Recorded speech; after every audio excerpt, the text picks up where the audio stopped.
Isabela.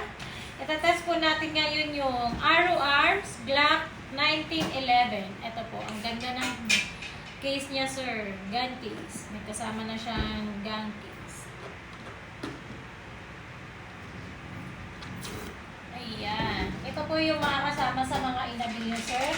BBs ng Jerk, .20, tapos silicone lube, and then green gas, ayan po, and then baby loader. Tapos may pa-previous po kami na sticker, and then kitchen na ano po, na R604. Ayan, ang ganda, sir. Pogi, no? Kitchen lang yan. Ayan. Open na po natin yung 1911.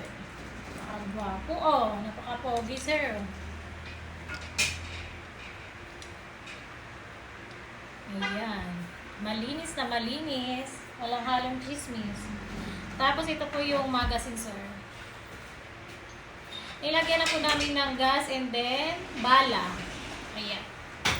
Okay, may kasama siyang tools. Hindi ko alam ang tawag dito. Ayan. Napakaganda ng lagyanan. Okay, tetest na po natin, sir. Nilagyan namin ng 7 na bala. Okay.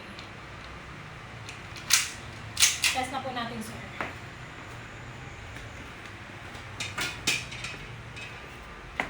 Okay, test by 357.1. Pakalakas din, oh. Pangalawa, pang-3, pang-4, pang-5, pang-6, pang-7. Yung pang-7, sir, nag-lock, tanggal ang magazine. Hammer down. Ayan, sir, okay na po. Thank you.